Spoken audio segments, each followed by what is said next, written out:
Guys, good morning everyone. ಇವತ್ತು ಗುರು ಪೌರ್ಣಮಿ ಆಗಿರೋದ್ರಿಂದ ಬುಧವಾರ ಇವತ್ತು ತುಂಬಾ ಬೇಗ ಎದ್ದು ಮನೆಯಲ್ಲೆಲ್ಲ ಕೆಲಸ ಮುಗಿಸಿ ನಂದು ಸಾಯಿರಾಮ್ಗೆ ಪೂಜೆ ಎಲ್ಲ ಮಾಡಿಕೊಂಡು ಸಾಯಿರಾಮ್ ಟೆಂಪಲ್ಗೆ ಹೋಗೋಣ ಅಂತ ಎಲ್ಲರೂ ಹೊರಟ್ವಿ. ನಾನು ನನ್ನ ತಂಗಿ, ನಮ್ಮ ಚಿಕ್ಕಮ್ಮ ಎಲ್ಲರೂ ಹೋದ್ವಿ. ಹೋಗಿದ ತಕ್ಷಣ ಅಲ್ಲಿ ನೋಡಿ ತುಂಬಾ ಅಲಂಕಾರ ಮಾಡಿದರು, ತುಂಬ ಚೆನ್ನಾಗಿ ಪೂಜೆನೂ ಮಾಡ್ತಿದ್ರು. ನಾವು ಹೋಗೋ ಅಷ್ಟರಲ್ಲಿ ಮಹಾಮಂಗಳಾರತಿ ಎಲ್ಲ ಆಗಿತ್ತು. ಹೋಮಕ್ಕೆ ಕೂತ್ಕೊಂಡಿದ್ರು ಆಲ್ರೆಡಿ. ನಾವು ಒಳಗಡೆ ಹೋಗಿ ಪೂಜೆ ಮಾಡಿಸ್ಕೊಂಡಾದ್ಮೇಲೆ ಬಂದ್ವಿ. ಈಚೆ ಬಂದು ಸ್ವಲ್ಪ ವೀಡಿಯೋಸು ಫೋಟೋಸ್ ಎಲ್ಲ ತೊಗೊಂಡಿದ್ದಾದಮೇಲೆ ನೋಡಿ ಹೊರ್ಗಡೆ ಹೋಮಕ್ಕೆ ಕೂತಿದ್ರು. ಅವ್ರನ್ನೂ ಸ್ವಲ್ಪ ವೀಡಿಯೋ ಮಾಡ್ಕೊಂಡೆ. ಅಂದರೆ ಯಾಕೋ ನನ್ನ ಫೋನ್ ತುಂಬ ಬ್ಲರ್ ಆಗ್ತಿದೆ, ಏನೋ ಪ್ರಾಬ್ಲಮ್ ಆಗಿದೆ, ಬಟ್ ನಂಗೆ ಅದು ಗೊತ್ತಾಗ್ತಿಲ್ಲ.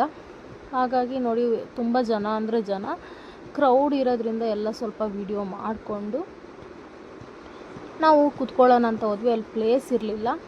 ಆಮೇಲೆ ಅಲ್ಲೇ ಒಂದು ಸ್ವಲ್ಪ ಹೊತ್ತು ಕೂತ್ಕೊಂಡು ನಾನು ನನ್ನ ತಂಗಿ ಫೋಟೋಸ್ ಎಲ್ಲ ತೆಗೆಸ್ಕೊಂಡು ಇಲ್ಲಿಗೆ ಈ ವಿಡಿಯೋ ಎಂಡ್ ಮಾಡ್ತಿದ್ದೀನಿ. ಇಷ್ಟ ಆಗಿದ್ರೆ ಲೈಕ್ ಮಾಡಿ ಅಂತ ಹೇಳ್ತಾ ಮತ್ತೊಂದು ವಿಡಿಯೋ